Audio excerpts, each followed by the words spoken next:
Refrain from using over-under voltage AC because it's redundant.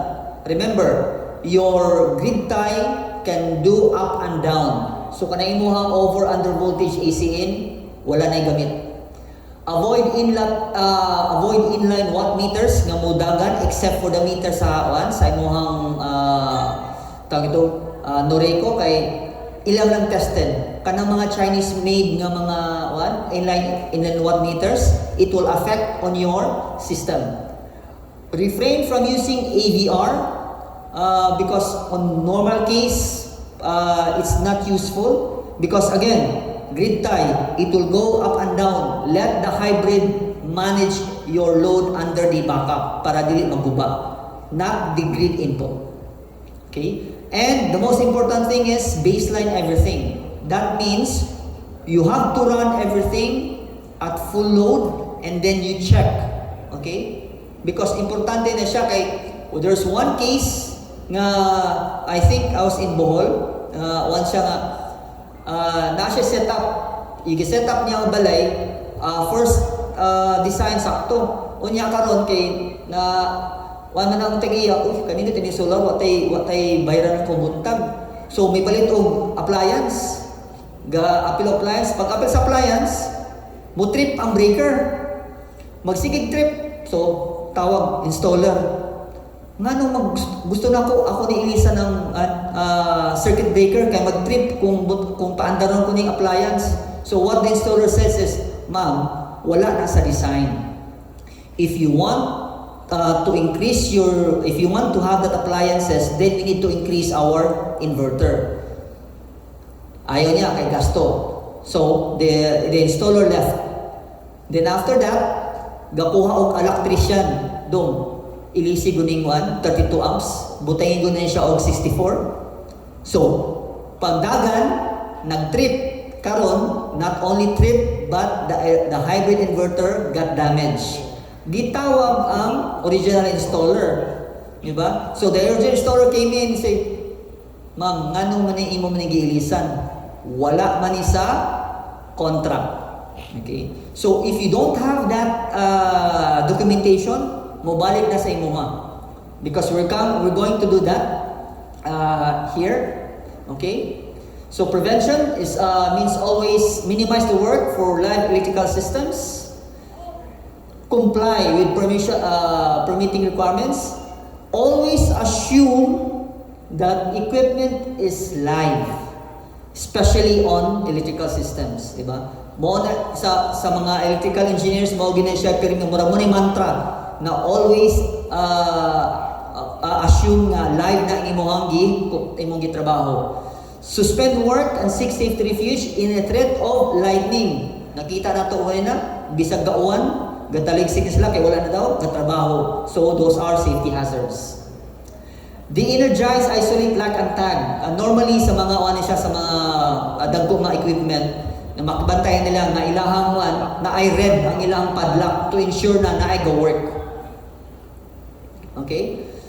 So for an EPC or installer, it is important that you must have a contract. Okay? The reason for that is contract is a legal binding agreement. Okay? The contract also would protect you. Okay? It is important because that contract will going to protect you. Okay? Contracts offer one party acceptance, consideration, mutual capacity, and legality. Now, why do we need all of these things? What's the importance? The bottom line is, what's the importance of having a contract, of having checked on everything, safety and stuff, right? We've done with pre-installation checklist, commissioning and testing. Why is it important? What's the rationale behind on everything? Nganong naa mag-discuss man taaning mga pre-installation check-up naton checklist, commissioning checklist, testing checklist. Why? Unsa ba importance na? The important thing is installation document. Okay? So, ang pangutana karon, unsa ka bangka ang imuhang documentation sa imuhang kliyente?